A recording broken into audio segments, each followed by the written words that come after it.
Well, hey, Becoming Me, I'm so excited to introduce you to my warrior friend, Hannah. Hannah, welcome to Becoming Me.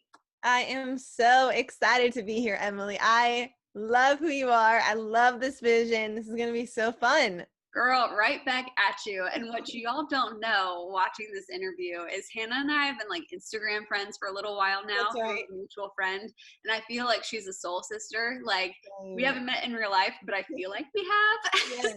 have. That's the sign of a true friend is like you connect before you actually connect, right? So we're soul sisters. We're best friends. It's great. I love it. So let's dive in with maybe the hardest question. I mean, who Yes. is Hannah? Yes, that big question, right? Well, yes, I am a girl that loves fun and adventure, first of all, and always up for a new friend.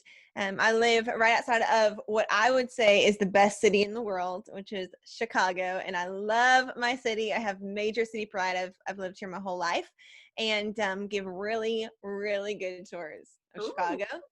I am engaged to an amazing man named Aaron Barnett, and we're really excited about our future together. And I have the honor of running an organization called Generation Distinct. And really, what we do is we equip young leaders to discover the wrong they were uniquely born to make right, and then equip them with the strategy they need to actually live it out and see lasting change take place in their life. And in that process, they actually discover more of who Jesus is. And so I love that I get to do that with my life every day. I lead a team of incredible staff that actually makes that all happen. I'm also a speaker, author, podcast host, do a little bit of everything, anything to really share this message that I really feel God has put on my heart, and that is that there is a wrong that we were born to make right, that we're not here on accident. We're not even here just to coast and chill and have an easy, comfortable life. But what if we were here for a reason? And that is not for ourselves, but actually to change the world and to make it look a little bit more like what God intended it to look like. And so that's a little bit of who I am. But most days you'll find me exploring cities, traveling if I can, and drinking some coffee along the way. What kind of coffee are you drinking? So I'm a strong Midwesterner, which you have to be, right, if you live in Chicago in the winter. It's December today, so it's nice and cold here. So I'm a black coffee drinker, like black, dark. Are you really? Yes, I love it. Oh, yes. Everyone always thinks that's so bizarre, but yes, we are the fiercest of them all, for I sure. knew we were soul sisters. Yes, I I knew knew it. it. I knew it. I love it. Except for, okay, what's the degrees in Chicago area today? It's actually not that bad. I think it's maybe like a 35, 36 day, which I know for Florida is probably, but that is not bad.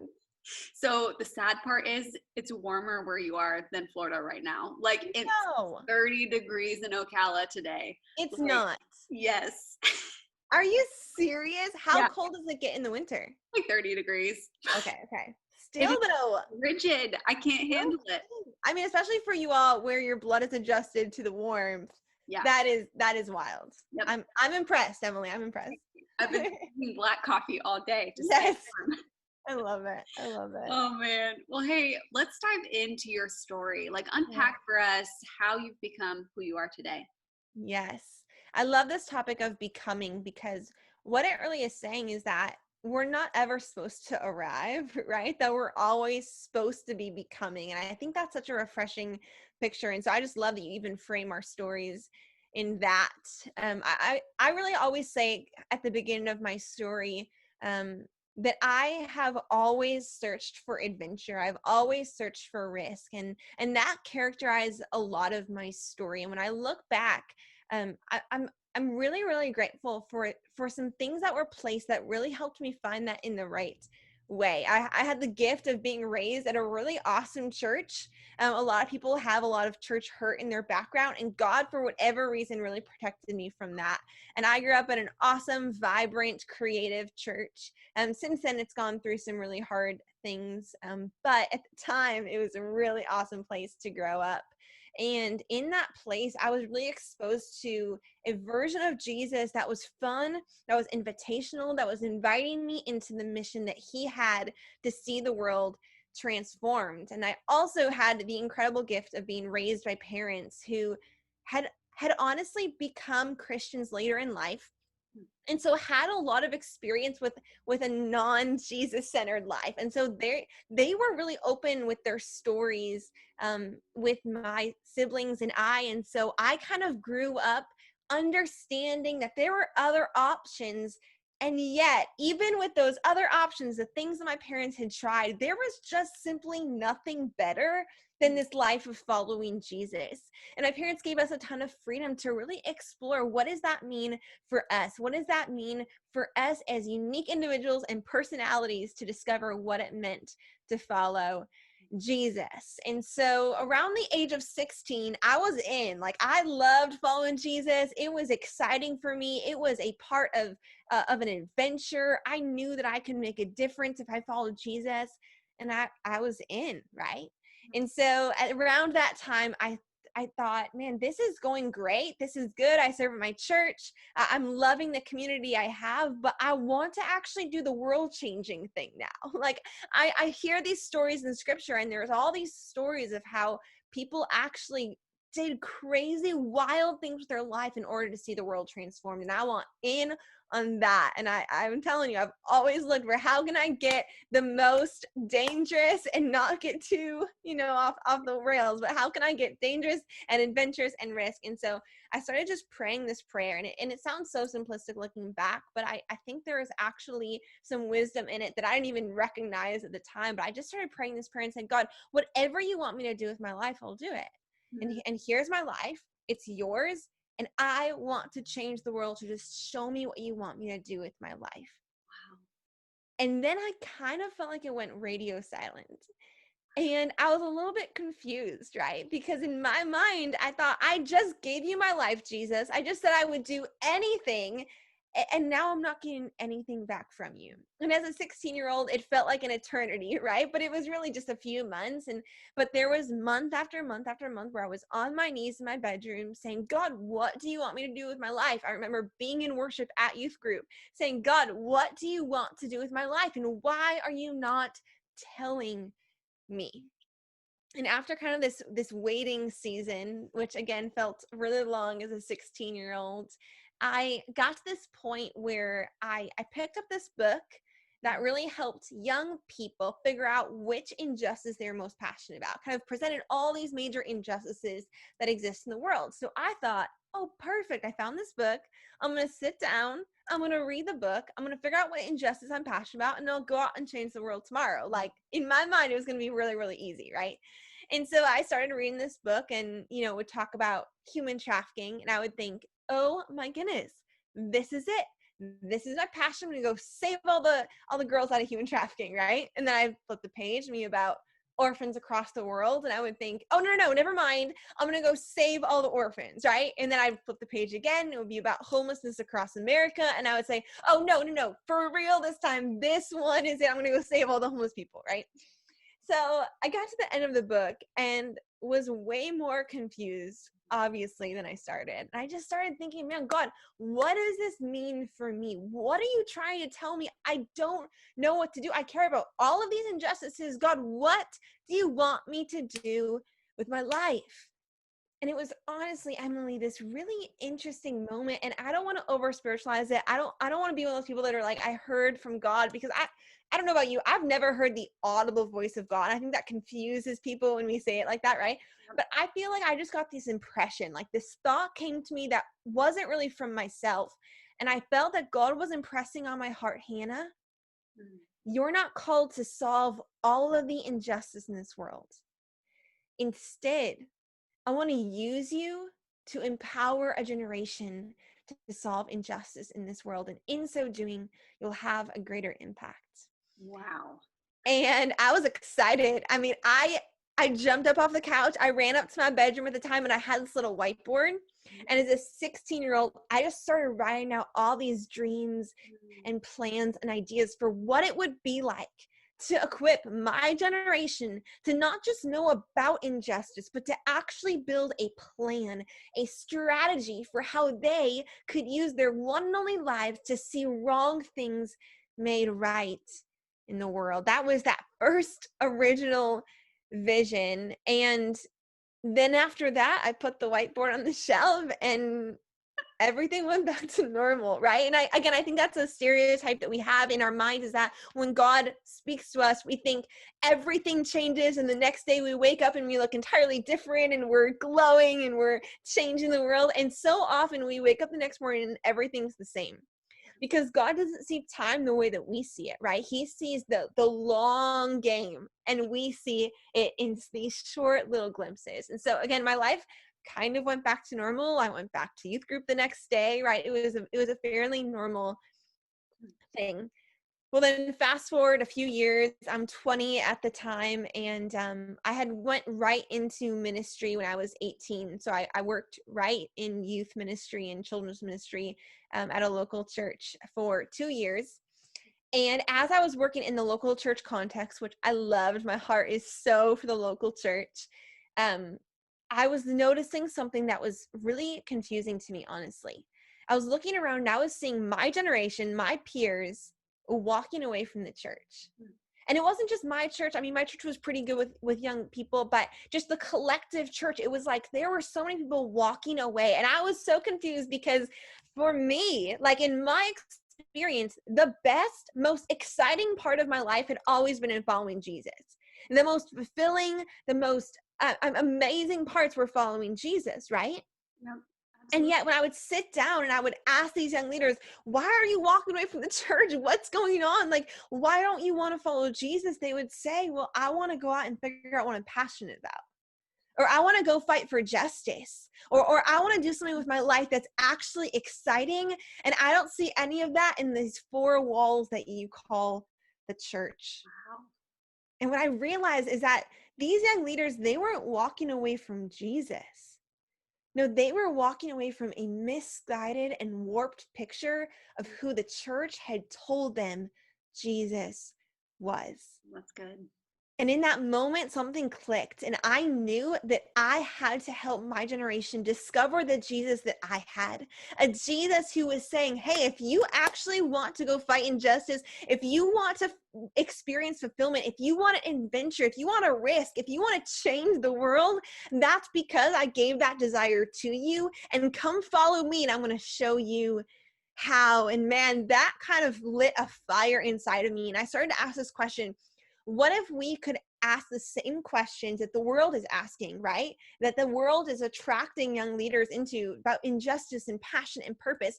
And what if we could answer those questions, leading them back to the very one who gave them those passions and desires? And so that really was kind of the last straw. And I said, I think we need to start Generation Distinct. And really that paired with that original vision I had as a 16-year-old, and that was the how.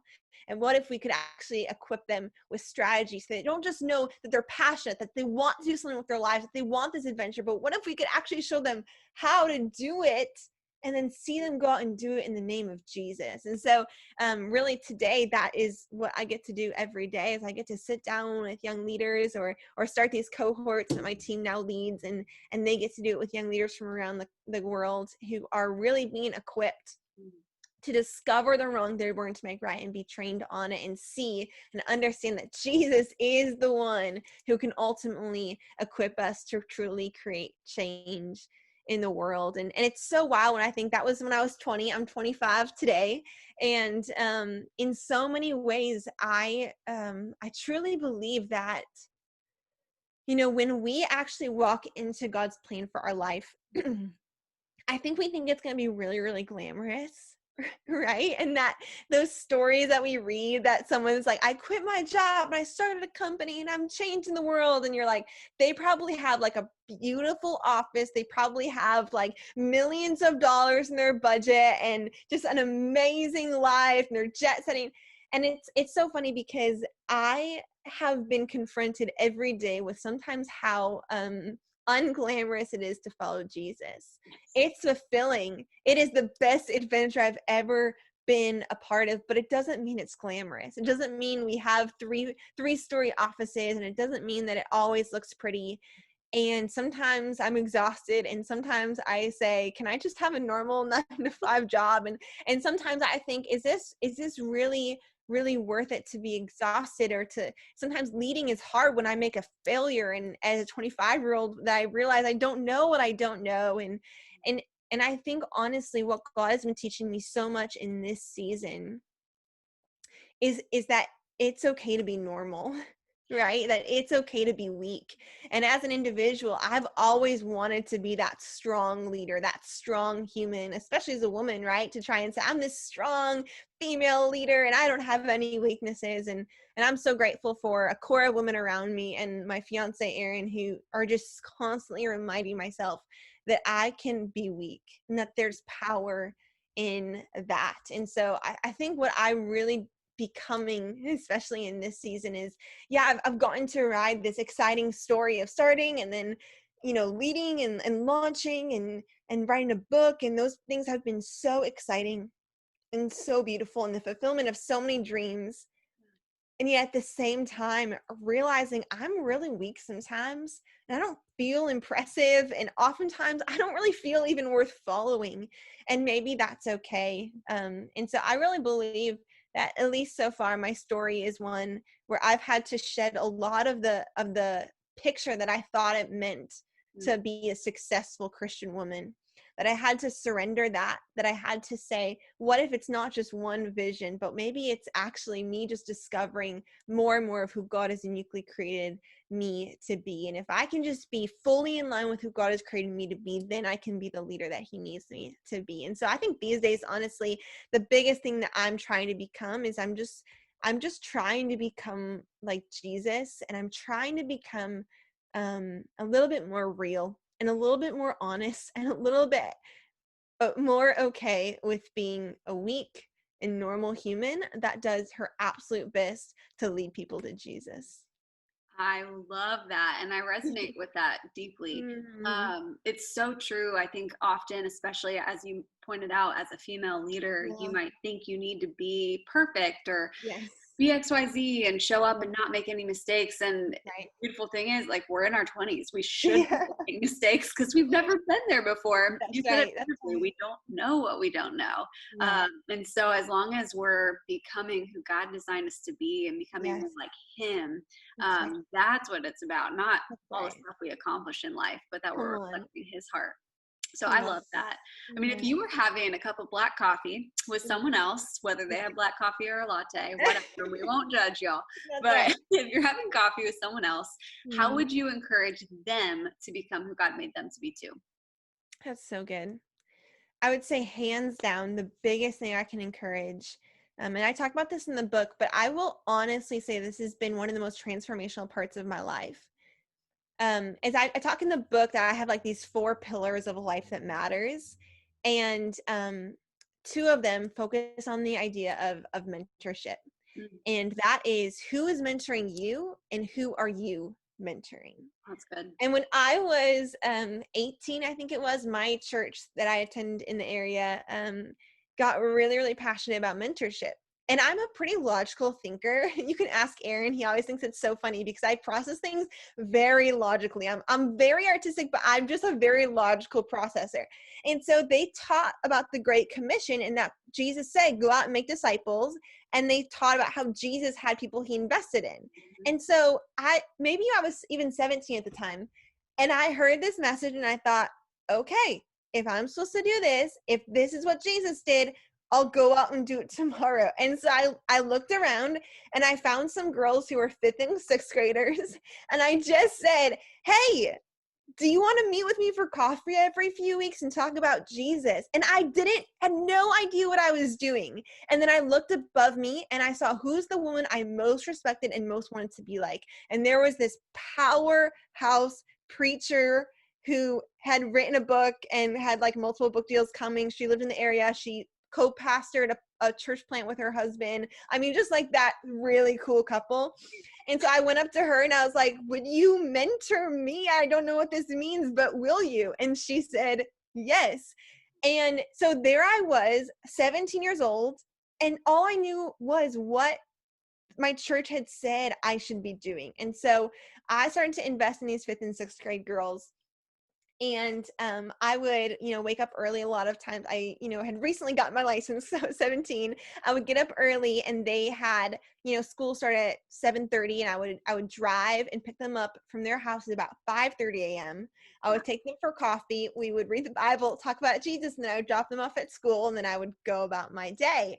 And that became a big pattern for my life as a 17-year-old. And to this day, those girls are some of the most important girls in my life. I still have the honor of mentoring and discipling them. Now 8 years later, now they're juniors and seniors in high school. Some of them are about to go off to college. They are the junior bridesmaids in my wedding, and they are some of the most amazing young women. I've learned so much about Jesus from them, but I also have never felt more actually like I'm doing the ministry of Jesus than when I'm with them. Because here's the deal, they're my local ministry, so they're not impressed by me. Not that I'm impressive, I don't think that, but Yeah. I have nothing to prove to them. And they were listening to me when I was just some 17-year-old girl who had no idea what I was doing, right? And so when I get around them, they don't see me as a speaker or an author or a leader. They just see me as Hannah, who they've known since I was an awkward 17-year-old. And yet I get to talk to them about Jesus and gain to learn alongside of them and invest and show up when they call and say, hey, my parents are splitting up and I don't know what to do, right? Or when they call me and say, hey, I don't know if life is worth living right now. Will you come hold my hand? Or I get a call from one of their parents and say, hey, they just went into the hospital. Will you come? Those are the moments when we're really doing ministry. Not when we're on Instagram, not when we're speaking in front of thousands and it looks really cool. The real ministry is when we're up close and personal in the mess of people's lives, and we're sacrificing for things that will never be talked about on Instagram. So I will honestly say, how are you investing in others, but also who is investing into you, and take ownership of that and find that. I asked my mentor, Aubrey, if she would mentor me, and she said yes, but I had to initiate. I had to say, I want this, I want to grow. And to this day, she's still my mentor. Her and her husband are co-officiating our wedding. Like these people are still a part of my life. And I will honestly say she's one of the most influential voices in my life. And so my biggest advice, and this is because people gave me this advice, is find people who will speak into your life, take initiative, take ownership of your own growth, and then also choose to invest in the lives of others. That is so good. I absolutely love that. And, Hannah, if somebody was listening to this conversation today and they're like, man, I want to connect with Hannah. I want to connect with everything she's doing. I want to buy her book. I want to know all the things. How can they connect with you online?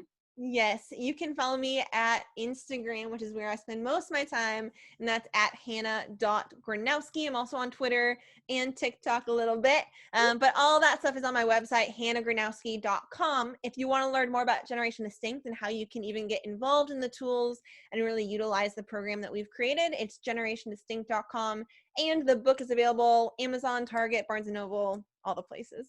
That's so awesome. Well, girl, thank you so much for sharing your journey, your story, who you're becoming. You inspire me, and I need to come to Chicago, or you need to come to Florida and hang out.